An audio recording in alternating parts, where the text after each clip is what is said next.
ಕರ್ನಾಟಕ ರಾಜ್ಯ ಸರ್ಕಾರಿ ನೌಕರರ ಸಂಘ ಜಿಲ್ಲಾ ಶಾಖೆ ಮೈಸೂರು ವತಿಯಿಂದ ಇದೇ 9/2024ರಂದು ಮೈಸೂರು ಜಿಲ್ಲೆಯ ಸರ್ಕಾರಿ ನೌಕರರ ಕಟ್ಟಡ ನವೀಕೃತಗೊಂಡಿರತಕ್ಕಂಥ ಕಟ್ಟಡವನ್ನು ಉದ್ಘಾಟನೆ ಮಾಡೋದಕ್ಕೋಸ್ಕರ ಹಾಗೂ ತಮ್ಮೆಲ್ಲ ಮಾಧ್ಯಮದ ಮುಂದೆ ನಮ್ಮ ಈ ಒಂದು ವಿಷಯನ ಹಂಚಿಕೊಂಡು ಪ್ರಚಾರ ಮಾಡಬೇಕು ಅನ್ನೋ ಉದ್ದೇಶದಿಂದ ಪತ್ರಿಕಾಗೋಷ್ಠಿಯನ್ನು ಕರೆದಿದ್ದೇವೆ. ಇಂದು ಪತ್ರಿಕಾಗೋಷ್ಠಿಯಲ್ಲಿ ನಮ್ಮ ಜಿಲ್ಲಾ ಸಂಘದ ಖಜಾಂಚಿಗಳಾದ ರಮೇಶ್ ಕುಮಾರ್ ಅವರು, ಸಂಘಟನಾ ಕಾರ್ಯದರ್ಶಿಗಳಾದ ಶ್ರೀನಿವಾಸ್ ಅವರು, ಜಂಟಿ ಕಾರ್ಯದರ್ಶಿ ರೇವಣ್ಣರವರು ಮತ್ತು ಕಾರ್ಯಕಾರಿ ಸಮಿತಿ ಸದಸ್ಯರಾದ ಸತೀಶ್ ಕುಮಾರ್ ಅವರು ಹಾಜರಿದ್ದಾರೆ. ತಮ್ಮೆಲ್ಲರಿಗೂ ಕೂಡ ಸಮಸ್ತ ಸರ್ಕಾರಿ ನೌಕರರು ಹಾಗೂ ಎಲ್ಲ ನಾಡಿನ ಬಂಧುಗಳಿಗೆ ಗೌರಿ ಗಣೇಶ ಹಬ್ಬದ ಶುಭಾಶಯಗಳನ್ನು ಕೋರ್ತಾ, ಇದೇ ತಿಂಗಳು 9/9/2024ರಂದು ನಮ್ಮ ಸರ್ಕಾರಿ ನೌಕರ ಸಂಘದ ಕಟ್ಟಡವನ್ನು ಮಾನ್ಯ ಸರ್ಕಾರದ ಮೈಸೂರು ಜಿಲ್ಲಾ ಸಚಿವರಾದ ಡಾಕ್ಟರ್ ಎಚ್ ಸಿ ಮಾದಪ್ಪರವರ ಅಧ್ಯಕ್ಷತೆ ಹಾಗೂ ಅವರ ಒಂದು ಉದ್ಘಾಟನಾ ಸಮಾರಂಭವನ್ನು ಅವರ ಕೈಲೇ ಮಾಡಿಸಬೇಕು ಅಂತ ತೀರ್ಮಾನ ಮಾಡಿ 9ನೇ ತಾರೀಕು ಇದೇ ನಮ್ಮ ಸರ್ಕಾರಿ ನೌಕರ ಸಂಘದ ಕಟ್ಟಡ ಆವರಣದ ಸಭಾಂಗಣವನ್ನು ಹಮ್ಮಿಕೊಂಡಿದ್ದೇವೆ. ಇದು ಒಂದು ಸುಮಾರು 65 ವರ್ಷಗಳ ಇತಿಹಾಸವನ್ನು ಹೊಂದಿರತಕ್ಕಂಥ ನಮ್ಮ ಸರ್ಕಾರಿ ನೌಕರ ಸಂಘವನ್ನು ಹಲವಾರು ಮಹನೀಯರು ಅಧ್ಯಕ್ಷರಾಗಿ ಒಂದಷ್ಟು ಕಾರ್ಯಗಳನ್ನು ಮಾಡಿ ಹೋಗಿದ್ದಾರೆ. ಜೊತೆಗೆ ಅವರವರ ಹಂತದಲ್ಲೂ ಕೂಡ ಒಂದಷ್ಟು ನವೀಕರಣಗಳನ್ನು ಕೂಡ ಮಾಡಿದರು. ಆದರೆ ನಮ್ಮ ಮೈಸೂರು ಸಾಂಸ್ಕೃತಿಕ ನಗರ ಆಗಿರ್ತಕ್ಕಂಥ ಈ ಒಂದು ಸಂದರ್ಭದಲ್ಲಿ ಈ ಒಂದು ಕಟ್ಟಡಕ್ಕೆ ಹಲವಾರು ಜಿಲ್ಲೆಗಳಿಂದ ನಮ್ಮ ಸರ್ಕಾರಿ ನೌಕರರು ಆಗಮಿಸ್ತಾ ಇದ್ದಾರೆ. ಅವರಿಗೆ ಉಳ್ಕೊಳ್ಳೋದಕ್ಕೆ ವಸತಿ ವ್ಯವಸ್ಥೆಗೆ ಒಂದಷ್ಟು ಜಾಗದಲ್ಲಿ ಅಂಥ ವ್ಯವಸ್ಥೆ ಇಲ್ಲದ ಕಾರಣದಿಂದ ನಾವು ಸರ್ಕಾರಕ್ಕೆ ಮನವಿ ಸಲ್ಲಿಸಿ ನಾನು 2021 ಜನವರಿಯಿಂದ ಅಧಿಕಾರ ವಹಿಸಿಕೊಂಡ ನಂತರದಲ್ಲಿ ನಮ್ಮ ರಾಜ್ಯಾಧ್ಯಕ್ಷ ಗಮನ ತಂದು ಕಳೆದ ಅಧ್ಯಕ್ಷರು ರಾಮವರು ಮಾಡಿ ಸುಮಾರು 4.5 ಕೋಟಿ ಅನುದಾನ ಕೂಡ ತರಕ್ಕೆ ಪ್ರಯತ್ನ ಮಾಡಿದರು.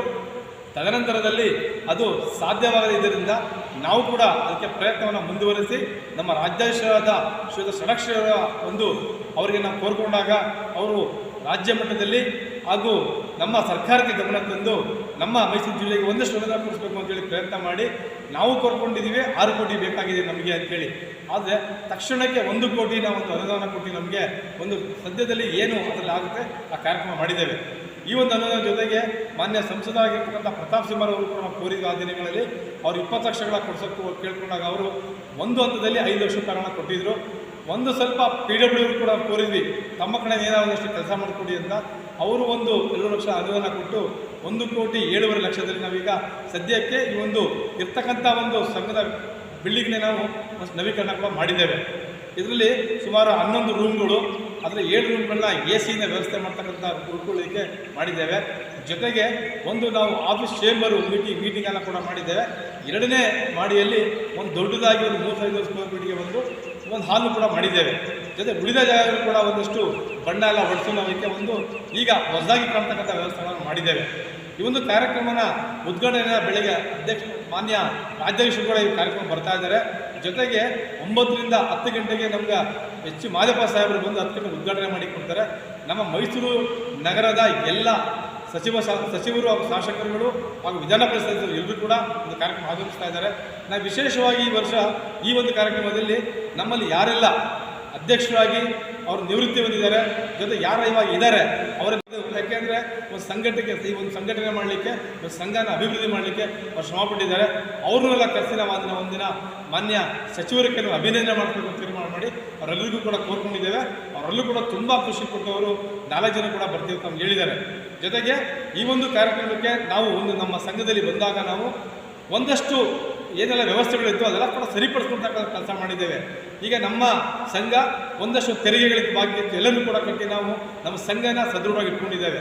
ತಮಗೆಲ್ಲ ಗೊತ್ತಿದೆ, ಮಾನ್ಯ ನಮ್ಮ ಘನ ಸರ್ಕಾರದ ಮುಖ್ಯಮಂತ್ರಿಗಳು ಕೂಡ ಸರ್ಕಾರಿ ನೌಕರರಿಗೆ ಏನೆಲ್ಲ ಕಾರ್ಯಕ್ರಮಗಳಿಗೆ 7ನೇ ವೇತನ ಆಯೋಗ ನಮಗೆ 27% ಕೊಟ್ಟು ನಮಗೆ ನೌಕರರು ಕೂಡ ತುಂಬ ಚೆನ್ನಾಗಿ ಅಚ್ಚುಕಟ್ಟಾಗಿ ಜೀವನ ಮಾಡಲಿ ಅಂತೇಳಿ ಮಾಡಿದ್ದಾರೆ. ನಮ್ಮ ಪ್ರಮುಖವಾದ 2 ಬೇಡಿಕೆಗಳಿದೆ. ಒಂದು NPSನ ಹೋಗಲಾಡ್ತಕ್ಕಂಥದ್ದು, ಅದು OPS ಜಾರಿ ಮಾಡ್ತಕ್ಕಂಥದ್ದು. ಜೊತೆಗೆ ಎಲ್ಲ ಸರ್ಕಾರಿ ನೌಕರರಿಗೆ ಒಂದು ವೈದ್ಯಕೀಯವಾಗಿ ಯಾರೆಲ್ಲ ಅನಾರೋಗ್ಯ ಇರ್ತಾರೆ ಅವರಿಗೆ ಉಚಿತವಾಗಿ ಅವರಿಗೆ ವೈದ್ಯಕೀಯ ಎಲ್ಲ ಖರ್ಚು ವೆಚ್ಚಗಳನ್ನು ಸರ್ಕಾರ ಭರಿಸ್ಕೊಡ್ತಕ್ಕಂಥದ್ದು, ಕ್ಯಾಶ್ಲೆಸ್ ಟ್ರೀಟ್ಮೆಂಟ್ ಕೊಡಬೇಕಂಥದ್ದು ನಮ್ಮ ಪ್ರಮುಖ ಬೇಡಿಕೆ ಇದೆ. ಅದನ್ನು ಕೂಡ ಸರ್ಕಾರ ಈಗಾಗಲೇ ನಮಗೆ ಅದ್ರ ಬಗ್ಗೆ ಗಮನ ಹರಿಸಿ OPS ಮಾಡಲಿಕ್ಕೆ ಈಗಾಗಲೇ 3 ಜನ IAS ಆಫೀಸರ್ಗಳನ್ನ 3 ರಾಜ್ಯಗಳಿಗೆ ಕಳಿಸ್ಕೊಟ್ಟಿದ್ದಾರೆ, ಒಂದು ಟೀಮ್ ಮಾಡಿ. ಅವರೆಲ್ಲರೂ ಕೂಡ ಈಗ ರಿಪೋರ್ಟ್ ಕೊಟ್ಟ ಮೇಲೆ ನಮ್ಮ ರಾಜ್ಯದಲ್ಲೂ ಆ ಒಂದು ಕಾರ್ಯಕ್ರಮ OPS ಮಾಡ್ತಕ್ಕಂಥ ಕಾರ್ಯಕ್ರಮ ಮಾಡ್ತಾರೆ. ಜೊತೆಗೆ ಈಗಾಗಲೇ ನಾವು ವೈದ್ಯಕೀಯ ಮರುವೆಚ್ಚಗಳು ಏನು ಕ್ಯಾಶ್ಲೆಸ್ ಮಾಡಬೇಕು ಅಂತ ಕೋರ್ಕೊಂಡಿದ್ದೇವೆ. 500 ಕೋಟಿ ಅನುದಾನವನ್ನು ಅಲ್ಲಿ ಇಟ್ಟಿದ್ರು. ಅದು ಇನ್ನೂ ನಮಗೆ ಕಾರ್ಯಕ್ರಮಕ್ಕೆ ಬರದೇ ಇರೋದ್ರಿಂದ ಮುಂದಿನ ದಿನಗಳಲ್ಲಿ ಸರ್ಕಾರಿ ನೌಕರರು ಹಾಗೂ ಸರ್ಕಾರ ಎರಡೂ ಕೂಡ ಕೈ ಜೋಡಿಸಿ ಒಂದು ಕಾರ್ಯಕ್ರಮನ ಯಶಸ್ವಿಗೊಳಿಸ್ತೀವಿ ಅಂತ ಹೇಳಿದ್ದಾರೆ. ಅದು ಮುಂದಿನ ತಿಂಗಳು ಜಾರಿ ಬರ್ತಕ್ಕಂಥ ಕಾರ್ಯಕ್ರಮ ಇದೆ. ಈ ಒಂದು ನಮ್ಮೆಲ್ಲರ ಒಂದು ನಮ್ಮ ಸರ್ಕಾರಿ ನೌಕರ ಸಂಘದಲ್ಲಿ ಎಲ್ಲರೂ ಕೂಡ ಪದಾಧಿಕಾರಿಗಳು ಈ ಒಂದು ಕೆಲಸಕ್ಕೆ ಕೈ ಹಾಕಿದ ಮೇಲೆ ಒಟ್ಟಿಗೆ ಒಗ್ಗಟ್ಟಾಗಿ ನಾವು ಒಂದು ಕಾರ್ಯಕ್ರಮ ಮಾಡಿದ್ದೇವೆ. ಮುಂದಿನ ದಿನಗಳಲ್ಲಿ ಕೂಡ ಇನ್ನೂ ಒಂದಷ್ಟು ಅನುದಾನವನ್ನು ತರಿಸಿ ಇರ್ತಕ್ಕಂಥ ಸಭಾಂಗಣವನ್ನು ಕೂಡ ನಾವು ಉನ್ನತ ಮಟ್ಟಕ್ಕೆ ತಗೊಂಡು ಹೋಗೋಕ್ಕೆ ಈಗಾಗಲೇ 50 ಲಕ್ಷ ರೂಪಾಯಿಗಳು ಖರ್ಚು ಬೇಕಾಗಿದೆ ಅಂತ ಹೇಳಿದ್ದಾರೆ. ಅದನ್ನು ಕೂಡ ನಮ್ಮ ಸರ್ಕಾರಿ ನೌಕರ ಸಂಘಕ್ಕೆ ಅಧ್ಯಕ್ಷರು ಕೂಡ ಬರ್ಸ್ಕೊಡ್ತೀವಿ ಅಂತ ಹೇಳಿದ್ದಾರೆ ಈಗಾಗಲೇ ನಮಗೆ. ಮತ್ತು ನಮ್ಮ ಉಳಿದ ಸ್ವಲ್ಪ ಜಾಗ ಇದೆ, ಅದೆಲ್ಲ ಸೇರಿಸಿ ಇದನ್ನು ಕೂಡ ಒಂದು ವ್ಯವಸ್ಥಿತವಾಗಿ ಇದು ಒಂದು 20 ರೂಮ್ ಬರ್ತಕ್ಕಂಥದ್ದು ಮತ್ತು ಈ ಒಂದು ಸಭಾಂಗಣವನ್ನು ಕೂಡ ಮಾಡ್ತಕ್ಕಂಥದ್ದು ಮುಂದಿನ ಆಲೋಚನೆ ಇದೆ. ಅದನ್ನು ಕೂಡ ಮಾಡಬೇಕು ಅಂತ ನಾವು ಅಂದ್ಕೊಂಡಿದ್ದೇವೆ. ನಮ್ಮ ಮೈಸೂರು ಜಿಲ್ಲಾ ಸರ್ಕಾರಿ ನೌಕರ ಸಂಘನೂ ಅಷ್ಟೇ ಕಳೆದ ಮಾರ್ಚ್ 23ರಲ್ಲಿ ನಾವು ನಮ್ಮ ಸರ್ಕಾರಿ ನೌಕರ ಸಂಘ ಏನು ಅನಿರ್ದಿಷ್ಟಕಾಲ ಮುಷ್ಕರ ಅಂದ್ಕೊಂಡಿದ್ವಿ, ಆದರೂ ಕೂಡ ನಮ್ಮ ಒಂದು ಬೇಡಿಕೆ ಈಡೇರಿಸ್ಕೋಬೇಕು ಅಂತೇಳಿ ಸುಮಾರು 9,000 ಜನ ಕರ್ಕೊಂಡು ಹೋಗಿದ್ವಿ. ಅದೇ ಯಾವಾಗ 7ನೇ ವೇತನ ಆಯೋಗದಲ್ಲಿ ಜಾರಿ ಆಯಿತು ತಕ್ಷಣ ನಮ್ಮ ರಾಜ್ಯ ಮಟ್ಟದೆಲ್ಲ ಸಭೆ ಮಾಡಿ ಮುಖ್ಯಮಂತ್ರಿಗಳು ಹಾಗೂ ಉಪಮುಖ್ಯಮಂತ್ರಿಗಳಿಗೆ ಅಭಿನಂದನೆ ಮಾಡಬೇಕು ಅಂತ ಮೊನ್ನೆ 17ನೇ ತಾರೀಕು ಕಳೆದ ಆಗಸ್ಟ್ ಕಾರ್ಯಕ್ರಮ ಅಂದ್ಕೊಂಡಿದ್ವಿ. ಅದು ಕೂಡ ನಾವು ಅತಿ ಹೆಚ್ಚು ಮೈಸೂರಿನ ಜನ ಕರ್ಕೊಂಡು ಹೋಗಿ ನಮ್ಮೆಲ್ಲ ಒಗ್ಗಟ್ಟಿನ ಪ್ರದರ್ಶನ ಮಾಡಿದ್ದೀವಿ. ಹಾಗಾಗಿ ಸರ್ಕಾರಿ ನೌಕರ ಸಂಘ ಸದೃಢವಾಗಿದೆ, ಎಲ್ಲ ಕಾರ್ಯಕ್ರಮ ಹಮ್ಮಿಕೊಳ್ತಾ ಇದ್ದೀವಿ. ಜೊತೆಗೆ ಎಲ್ಲ ನಮ್ಮ ಸರ್ಕಾರಿ ನೌಕರರಿಗೆ ಪ್ರತಿ ಜಿಲ್ಲೆಯಾದ್ಯಂತದಲ್ಲಿ ಕ್ರೀಡಾಕೂಟಗಳಿರ್ಬೋದು, ರಾಜ್ಯ ಮಟ್ಟ ಕ್ರೀಡಾಕೂಟ ಇರ್ಬೋದು, ಆರೋಗ್ಯ ತಪಾಸಣಾ ಕಾರ್ಯಕ್ರಮಗಳಿರ್ಬೋದು, ಮತ್ತು ಎಲ್ಲ ಪ್ರತಿಭಾನ್ವಿತ ಮಕ್ಕಳು SSLC PUC ಮಕ್ಕಳಿಗೆ ನಾವೆಲ್ಲರೂ ಕೂಡ ಅವರಿಗೆ ಪ್ರತಿಭಾ ಪುರಸ್ಕಾರ ಕೊಡ್ತಕ್ಕಂಥ ಕಾರ್ಯಕ್ರಮ ಇರ್ಬೋದು. ಹೀಗೆ 10 ಹಲವಾರು ಕಾರ್ಯಕ್ರಮಗಳನ್ನು ಮಾಡ್ತಕ್ಕಂಥದ್ದು ನಮಗೆಲ್ಲರೂ ಕೂಡ ನಮ್ಮ ರಾಜ್ಯಾಧ್ಯಕ್ಷರು 2019ರಿಂದ ಇಲ್ಲಿವರೆಗೆ ಸುಮಾರು 26 ನಮಗೆ ಆದೇಶಗಳು ಮಾಡಿಸ್ಕೊಡ್ತಕ್ಕಂಥದ್ದು. ಅದೆಲ್ಲರೂ ಕೂಡ ನಾವು ಮನದಟ್ಟು ಮಾಡಿ ಅವ್ರಿಗೆ ಯಾವಾಗಲೂ ಕೂಡ ಜೊತೆಲಿದ್ದು ನಮಗೆಲ್ಲ ಕೂಡ ಸರ್ಕಾರ ಕೂಡ ಹಂಗೆ ಸ್ಪಂದಿಸ್ತಾ ಇದೆ ನಮಗೆ. ಮತ್ತು ಮುಂದಿನ ದಿನಗಳು ಕೂಡ ಕೇಂದ್ರ ಸರ್ಕಾರಿ ನೌಕರರ ಮಾದರಿಯಲ್ಲಿ ನಾವು ವೇತನ ಪಡಿಬೇಕು ಅಂತ ನಮ್ಮ ಮುಂದಿನ ಹೋರಾಟ ಇದೆ. ಅದು 2024ಕ್ಕೆ ಅದನ್ನು ಕೂಡ ಈಗಾಗಲೇ ಕಾರ್ಯಕ್ರಮಗಳು ನಮ್ಮ ಅಧ್ಯಕ್ಷರು ಪ್ರಯತ್ನಗಳು ಆಗಲೇ ಮಾಡ್ತಿದ್ದಾರೆ. ಹಾಗಾಗಿ ನಾಳಿದ್ದು ಸೋಮವಾರ ನಡೆತಕ್ಕಂಥ ಕಾರ್ಯಕ್ರಮದಲ್ಲಿ ಇಂದಿನ ದಿನ ನಾವು 8/9/24ರಂದು ಬೆಳಗ್ಗೆ ನಮ್ಮ ಸಂಘದ ಕಟ್ಟಡಕ್ಕೆ ವಿಶೇಷವಾಗಿ ಬೆಳಗ್ಗೆ 6 ಗಂಟೆಯಿಂದ ಮಧ್ಯಾಹ್ನದ ಕೂಡ ವಿಶೇಷ ಪೂಜಾ ಕಾರ್ಯಕ್ರಮ ಮಾಡ್ತಿದ್ದೇವೆ. ಯಾಕೆಂದರೆ ಏನೇ ಒಂದಷ್ಟು ನಮ್ಮ ಬಿಲ್ಡಿಂಗ್ ದೃಷ್ಟಿ ಇರ್ಬೋದು ಅಥವಾ ಯಾರ್ದಾದ್ರು ಒಂದಷ್ಟು ಏನಾದರೂ ಸಮಸ್ಯೆ ಇದ್ದರೆ ಅದೆಲ್ಲ ಪರಿಹಾರ ಮಾಡಬೇಕು ಅಂತೇಳಿ ವಿಶೇಷವಾಗಿ ಪೂಜಾ ಹೋಮ ಕಾರ್ಯಕ್ರಮಗಳು ಮಾಡ್ತಾ ಇದ್ದಾರೆ. ನಾವು 20ನೇ ತಾರೀಕು ಏನು ಕಾರ್ಯಕ್ರಮ ಕೊಟ್ಟಿದೆ ಇದಕ್ಕೆ ಸಮಸ್ತ ಎಲ್ಲ ಪತ್ರಿಕಾ ಮಾಧ್ಯಮಗಳಿಗೂ ಶುಭ ಹಾರೈಸಿ ನಾನು ನಮ್ಮ ಎಲ್ಲ ಪತ್ರಿಕಾ ಚಾನಲ್ಗಳ ಪತ್ರಿಕಾ ಮಾಧ್ಯಮ ಹಾಗೂ ದೃಶ್ಯ ಮಾಧ್ಯಮಗಳಲ್ಲಿ ಅತಿ ಹೆಚ್ಚಿನ ಪ್ರಚಾರ ಪಡಿಸಿ ಒಂದು ಕಾರ್ಯಕ್ರಮ ಯಶಸ್ವಿಗೊಳಿಗೆ ನಾವೆಲ್ಲರೂ ಕೂಡ ಕಾರಣೀಭೂತರಾಗಿ ತಮ್ಮನ್ನೆಲ್ಲರೂ ಕೂಡ ಅಭಿನಂದಿಸಲಿಕ್ಕೆ ಇಷ್ಟಪಡ್ತೇವೆ.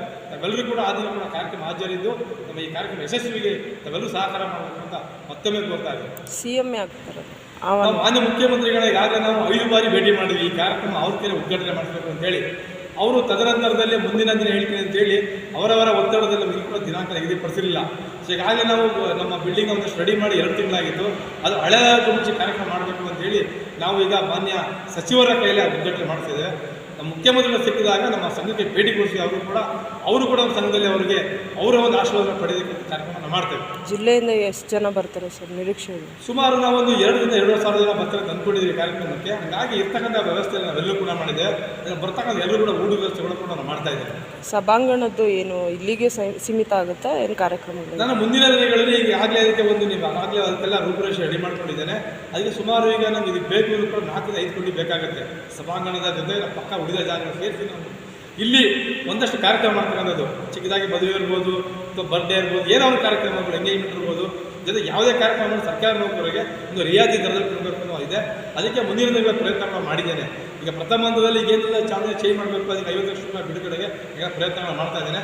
ಮುಂದಿನ ಯೋಜನೆಗಳು ಏನಿದೆ ಅನ್ನೋದಕ್ಕೆ ನಮ್ಮ ಸರ್ಕಾರಿ ನೌಕರರ ಸಂಘಕ್ಕೆ ಯಾರೆಲ್ಲ ನೌಕರಿದ್ದಾರೆ ಮೈಸೂರು ಜಿಲ್ಲೆಯಲ್ಲಿ ಅವರೆಲ್ಲರೂ ಕೂಡ ಅವ್ರ ಮಕ್ಕಳುಗಳಿಗೆ ನಾವು ಉಚಿತವಾಗಿ ಒಂದು ಛತ್ರಗಳನ್ನ ಕಟ್ಟಿಸಿ ಅವ್ರು ಮಾಡಿಕೊಡ್ಬೇಕು ಅನ್ನೋ ನಮ್ಮ ಆಲೋಚನೆ ಇದೆ. ಈಗಾಗಲೇ ನಾನು ಮೂಡಾಗಲೂ ಕೂಡ ಕಳೆದ ವರ್ಷದ ಪ್ರಯತ್ನ ಮಾಡಿದ್ದೆ. ಒಂದಷ್ಟು ಸಮಸ್ಯೆಗಳಿಂದ ನಮ್ಮ ಮತ್ತೆ ಭೇಟಿ ಮಾಡೋಕ್ಕಾಗಿಲ್ಲ. ವಿಜಯನಗರ 3ನೇ ಒಂದು ಸೇರ್ ಸೀಟ್ ಕೂಡ ನಮಗೆ ಕೊಡ್ತೀವಿ ಅಂತ ಹೇಳಿದ್ರು. ಮಾಡಿ ಎಲ್ಲ ಸರ್ಕಾರಿ ನೌಕರರಿಗೆ ಒಂದು ಸದಸ್ಯತೆ ಅಂತ ಒಂದಷ್ಟು ಫೀಸ್ ಮಾಡಿ ಅವ್ರ ಮಕ್ಕಳಿಗೆ ಬರೀ ಏನು ಸರ್ವಿಸ್ ಚಾರ್ಜ್ ಅಂತ ಎಲೆಕ್ಟ್ರಿಸಿಟಿ ಬಿಲ್ ಕ್ಲೀನಿಂಗ್ ಇರ್ಬೋದು ಅಷ್ಟು ಮಾತ್ರ ಫೀಸ್ ತೊಗೊಂಡು ನಾವು ಅವ್ರಿಗೊಂದು ದೊಡ್ಡ ಚಿತ್ರ ಮಾಡಿ ಎಲ್ಲರೂ ಕೂಡ ನಮ್ಮ ಸರ್ಕಾರಿ ನೌಕರರಿಗೆ ಉಪಯುಕ್ತವಾದ ಕಾರ್ಯಕ್ರಮ ಮಾಡಬೇಕು ಅಂತ ಒಂದು ಆಲೋಚನೆ ಇದೆ. ಅದೆಲ್ಲರೂ ಕೂಡ ಕಾರ್ಯಕ್ರಮ ತರ್ತೇವೆ. Nandini, Bharat news TV, Mysuru.